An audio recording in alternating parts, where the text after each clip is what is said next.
Hey, Dane, you were gonna have Matt show everybody that ball and mill tool. Oh, yes, yes, yes. Matt, you still in your shop? Chris, we'll come back to you here. Yeah, sure I am. Yeah.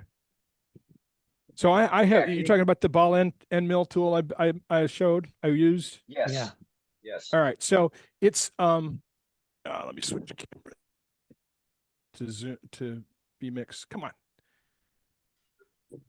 I'll be All right right. back. Okay. So what this tool is, this is a two flute ball end mill. Okay. Um, so there's two flutes. You don't want the four flute one. This is a 3/8, and this is like a 3/4 inch bar steel that's just drilled out, and it's got there's one on this side and there's one down in here, and there's a little sort of a notch, and that's what the grub screw is. It holds it in there. So you just drill it out and put it in there, and it's the two flute ball nose 3/8 inch end mill, and it's a You're saying that metalworking. one is double-sided? Yeah, there's one here and one down here.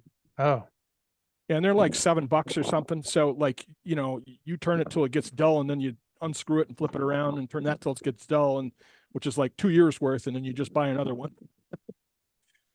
So this is my favorite tool to do small hollowing with, especially goblet interiors.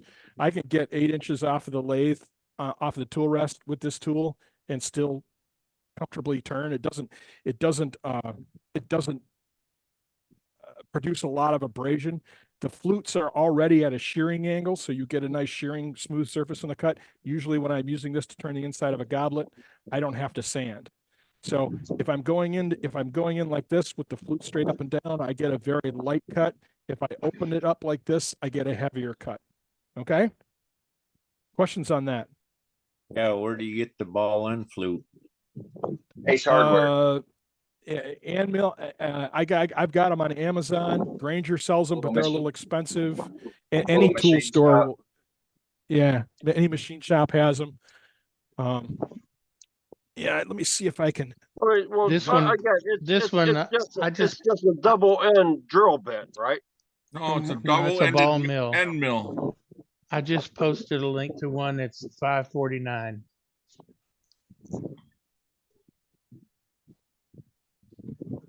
Yeah, Thanks, I Billy. buy You're I welcome. buy 3 or 4 of them at a time. So let me get. So it's a bit that goes, it's a bit for making flutes in a milling machine for metal work. It's not a true wood turning bit. Yeah, it looks like this. It's got this little notch, and it's 3/8 inch, and it's just a ball end Yep. mill on both sides, and it's got 2 flutes rather than 4 Yeah. flutes, because you can buy them in 4 flutes. But that's what it looks like, and that's what's inside here. It's just inside Yeah. here like that. That's what I just Okay. posted a link for. Yep. Yeah, they're $5.49 each shipped. That's not bad. And make Yeah, sure buy you're 'em looking now, at a 'cause ball it- end mill. Yep. Because there's Matt, flat are you bottom end using mills that- too. It's called a ball flute. Ball end mill. Ball Ball end end mill. 2 flute ball end mill.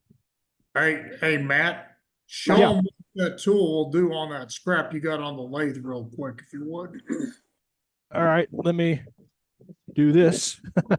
Matt, are you twisting that tool a little bit, or are you using it as a flat tool? He's going to show it right now. It'll Okay, great. drill. It'll self drill. Okay. So let me switch to the end camera here. Okay. So it'll drill. So and this just let me face this off here real quick.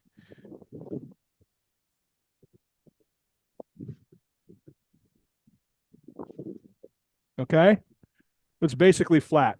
Now I'm going to put this tool in here, and I want to bring my tool rest up a little bit so it's on center. So if I push it, it's going to.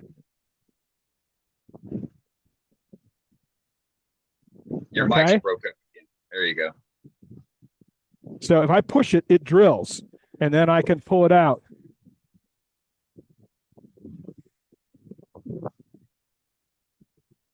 And depending upon what edge of the flute that you're cutting on is going to be how aggressive it cuts. The more open it Yeah, is, and just like and a gouge. it's just cutting up in here, up in the very tip is where it's cutting. So Cool. and if I open the flute up, it takes a bigger cut. Hey, Matt, it's just for end grain, isn't it? It works on side grain too. I mean, it works really good on end grain, but that's just how it works. So, and you saw how quickly I did that, and that one isn't that sharp. It's about ready to be switched Hey, out. Matt. And yeah, While you're at that angle, clean off the one of your bits there and identify the flute on the ball mill there. okay. I'm not quite sure what you're asking, but it's this bit here is the flute, so it's cutting, Right. inside of the tip right in there. I don't know if y'all can see that. It's Yep. cutting like I can right up see, there. I can see it. The All right. person that asked, I forget who asked. Are they able So you to can see it? you can see where the shavings are on that tool. That's where it's cutting. Yeah. Okay. So and on the side, like if I'm doing the wall, like when I was inside the wall, I'm up on the side here, and if I can, I will drop the tool. I will drop the tool handle to get it up if I've got room to get it up and clean it up this way, and you move the cut further down the flute. So from here, when you're in the bottom to here on the side, you're cutting down here. And if I tilt it like this, I get more of a shear. Okay. And if I move the cut, if I roll it and I move the cut further up to the tip, I get a better cut on the inside on the walls. So let's see if I can try that. And So because it's got two flutes, you can rotate it and get basically twice the use out of it. yeah, right. So Then you can put it in reverse and cut on the opposite end, so you get 4. Right. So you get 4 for the price of 1. yeah, that's exactly right. And since it's a double, so that makes 8. You guys are multiplying too much. There's 4 flutes, guys. Yeah, 4. That would be 4. There's two on this one and 2 inside the shaft. Right. That's 4. That's like years worth of use. So on the one tool. So I bought last time I bought these, I bought like 4 of them, and I've only I think this is the second one I put in the tool in like 5 years. So Matt, You guys can are I know the missing- whole tool? You guys are missing the humor from putting it in reverse to double it up. Is there a handle on okay, it? so yeah, I made a really, really long handle for leverage. Okay. And because this is the first handle I made years and years ago, I didn't even put a ferrule on it. So put a ferrule on it because it'll be good. But I could comfortably be, and I have to get a tape measure here. But this is from tip to the handle is 10 inches. So I can happily be, I can happily be this far off of the tool rest, cutting this deep in a piece and not worry about tearing the piece up or getting too much vibration. And do you So have that it's- in half inch solid bar stock, or is that just a hollow tube? It's a 3/4, inch, 3/4 inch bar stock that we hollowed out. Yeah. Okay. And what size So tool is it? 1/2 inch or 3/8? 3/8. 3/8, 3/8 tool, 3/8. 3/4 inch bar stock. Yeah, don't the use link I put up.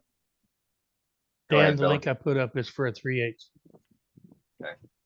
Yep, that's the don't one do I like have. because somebody used a golf club shaft, and that is a big time no. Oh, no. Hey, up in the chat earlier when Chris was asking about the tool, a couple of us put in links on how to make that, and it's also on our website. So check out Yes. the tool. Yeah, I've talked about every time I use it in a demo, people ask about it. So I know we've talked about this a lot. I did a whole demo on it. So yeah, I know it's up there on the website. You showed us even how to make it, but when the club first started. Yeah, I remember doing that. Yep. Yeah, there were several. folks that did that. That was all the craze. You know, if you guys want, I mean, I don't know why everybody doesn't have this tool. It is so useful and so cool to use, and I love it, especially if you're doing small turnings of any kind. It's a great tool. So Yet another it's- tool I have to make.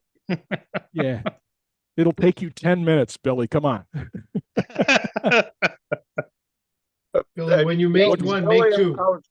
I was saying the exact same thing. I'm looking for my stock right now.